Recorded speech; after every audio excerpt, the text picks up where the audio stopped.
नमस्कार बच्चों, आज के इस वीडियो में हम आर्मेचर वाइंडिंग के concentrated and distributed winding type के बारे में चर्चा करेंगे। बच्चों, वर्ड थोड़ा सा सिंपल है, लेकिन इसका जो डेफिनेशन है थोड़ा सा कंफ्यूजिंग और कॉम्प्लेक्स होता है। इसलिए मैंने यहाँ पे इसको डिस्कस करने का इम्पोर्टेंस समझा है। बच्चों, सबसे पहले हम बात करेंगे कंसंट्रेटेड वाइंडिंग। नाम से ही समझ में आ रहा है, कंसंट्रेटेड मतलब एक जगह बहुत सारा स्लॉट जमा होगा, पर एग्जैक्टली ऐसा होता नहीं है। कंसंट्रेटेड वाइंडिंग का एक सिंपल लाइन में स्टेटमेंट है कि किसी भी वाइंडिंग में, सिंगल फेज वाइंडिंग में स्पेशली, इफ वन स्लॉट पर पोल, यानी पर पोल में एक स्लॉट लगाया, या फिर मैं इसको ऐसे भी बोल सकता हूँ, जो नंबर ऑफ स्लॉट्स होंगे वो नंबर ऑफ पोल्स के अगर बराबर हो रहे हैं, 10 पोल है 10 स्लॉट, 12 पोल है 12 स्लॉट, 6 पोल है 6 स्लॉट, इस कॉम्बिनेशन को, इस टाइप के वाइंडिंग को हम बोलते हैं concentrated winding. Means concentrated winding एक स्पेशल टाइप की वाइंडिंग है, नॉर्मली जो हम आर्मेचर वाइंडिंग में प्रीफर करते हैं, जिससे हमें मैक्सिमम इंड्यूस्ड ईएमएफ तो मिलता है, लेकिन साथ में ये भी ध्यान रखना है कि इंड्यूस्ड ईएमएफ साइनसोइडल होगा, यानी प्योर साइनसोइडल होगा, इस बात की कोई गारंटी नहीं है। यानी प्योर साइनसोइडल वेवफॉर्म हो सकता है, नहीं हो। अब बच्चों, हम बात करेंगे जो कंसंट्रेटेड वाइंडिंग होती है, उस कंसंट्रेटेड वाइंडिंग में जो एक पोल पे जो नंबर ऑफ स्लॉट्स हम वाउंड करते हैं, उसके पीछे कोई मैथमेटिकल कैलकुलेशन भी है क्या? तो आप तो बस सिंपल भाषा में याद रखिएगा, one pole are placed on one slot, simple है कंसंट्रेटेड वाइंडिंग। और अगर सेवरल हम स्लॉट्स लगाएंगे, तो वो फिर कंसंट्रेटेड नहीं होगा, बल्कि वो डिस्ट्रीब्यूटेड वाइंडिंग हो जाएगा। बच्चों, आप सिंप्लीफाइड डायग्राम में देख सकते हैं कि कैसे हम कंसंट्रेटेड बाइंडिंग में हम पर पोल पे, पर स्लॉट पे, पर पोल का कैलकुलेशन करते हैं, और कैसे नंबर ऑफ स्लॉट और नंबर ऑफ पोल को बराबर करते हैं। तो आइए बच्चों, हम समझते हैं कि इस कंसंट्रेटेड बाइंडिंग के एडवांटेजेस क्या क्या हैं। सबसे पहला और कॉमन एडवांटेज है, आपको डेफिनेशन से ही समझ में आ गया होगा, जितने पोल है उतने स्लॉट लगा दो, मींस ये सिंपल होगा, यानी सिंप्लीफाइड इन डिजाइन होगा।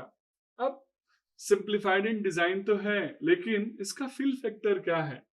तो कंसंट्रेटेड बाइंडिंग की जो फिल फैक्टर होती है वो हायर होती है। हायर का मतलब ये बेटर स्पेस यूटिलाइजेशन कर लेता है, रिपेयर करना आसान होता है, रीवाइंडिंग करना आसान होता है, और सबसे इंपोर्टेंट, जो एंड टर्न वोल्टेज होता है इसके अंदर वो रिड्यूस्ड होता है, जिसकी वजह से हमारी डिवाइस की जो परफॉर्मेंस है वो इम्प्रूव हो जाती है।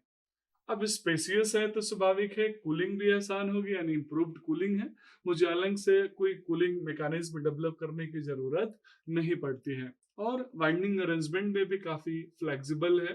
तो नॉर्मली ये लो स्पीड मशीन्स के लिए सुटेबल होता है, ये कंसंट्रेटेड बाइंडिंग का जो हम चर्चा कर रहे हैं। अब एडवांटेज के साथ बच्चों कुछ डिसएडवांटेजेस भी होगा, जैसे अगर जब फुल लोड एप्लीकेशन में इसको यूज करेंगे तो लॉसेस ज्यादा होगा। कौन से लॉसेस बच्चों? Copper losses. कॉपर लॉसेस ज्यादा होंगे तो स्वाभाविक है इसकी एफिशिएंसी क्या हो जाएगी? रिड्यूस हो जाएगी। सिमिलरली कॉपर लॉस के साथ साथ दूसरा लॉस, कोर लॉस यानी एडी करंट लॉस की वैल्यू भी यहाँ बढ़ जाएगी। तो बहुत वेरिएबल रेंज के लिए हम इसको नॉर्मली प्रीफर नहीं करते हैं। अब आइए बच्चों, हम सेकेंड टाइप ऑफ वाइंडिंग की बात करते हैं, दैट इज कॉल्ड डिस्ट्रीब्यूटेड। याद रखिएगा, one pole one slot, number of pole number of slot, concentrated. तो डिस्ट्रीब्यूटेड में क्या होता है? Several slots under one pole, एक ही पोल पे मल्टीपल स्लॉट्स हम डेवलप करते हैं, that is called distributed winding. जबकि नाम से थोड़ा सा अलग सा फील हो रहा था, लेकिन याद रखिएगा थोड़ा सा कंफ्यूजिंग यहाँ पे होता है, इसीलिए मैंने स्टार्टिंग में डिस्कस किया कि इसको समझना है, जरूरी है कि वन पोल पर स्लॉट और सेवरल स्लॉट्स पर पोल में जब हम डिफरेंस समझेंगे तो हमें एग्जैक्टली समझ में आएगा कंसंट्रेटेड एंड डिस्ट्रीब्यूटेड वाइंडिंग होती क्या है। आप डिस्ट्रीब्यूटेड वाइंडिंग को भी सिंप्लीफाइड डायग्राम से, या फिर आप एक सिंगल लाइन डायग्राम से, या फिर मशीन के डायग्राम से समझ सकते हैं कि कैसे डिस्ट्रीब्यूटेड वाइंडिंग कंसंट्रेटेड वाइंडिंग से डिफरेंट है, अलग है। बच्चों, अब हम बात करेंगे डिस्ट्रीब्यूटेड वाइंडिंग के कुछ एडवांटेजेस के बारे में। तो एडवांटेजेस में क्या होगा? हार्मोनिक जो होता है, यानी जो डिस्टॉर्शन होते हैं, जो हमारे नॉन सब जो प्योर साइनसोइडल वेव में डिस्टॉर्शंस क्रिएट होते हैं, वो यहाँ पे रिड्यूस हो जाता है, यानी इसकी वेवफॉर्म इंप्रूव हो जाती है डिस्ट्रीब्यूटेड वाइंडिंग में।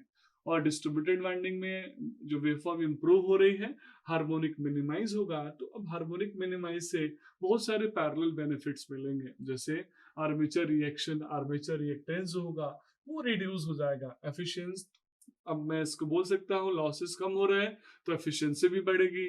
कूलिंग करना भी इसमें बहुत ज़्यादा डिफिकल्टी नहीं होता, कूलिंग भी आसानी से हो जाती है। और सबसे बड़ी बात, कोर को हम स्पेशली यूटिलाइज कर पाते हैं। तो इस तरीके से बच्चों हमारे कंसंट्रेटेड और डिस्ट्रीब्यूटेड दोनों टाइप के वाइंडिंग हमारे सिंक्रोनस जनरेटर, सिंक्रोनस मशीन में इंपॉर्टेंट रोल प्ले करते हैं। और किसमें हार्मोनिक कम होता है, किसमें हार्मोनिक ज्यादा होता है, और नंबर ऑफ स्लॉट किसमें बराबर होते हैं, किसमें मल्टीपल होते हैं, ये याद रखिएगा क्योंकि कॉम्पिटिटिव एग्जाम में भी ये पूछा जाता है। That's all about this video. Thank you so much.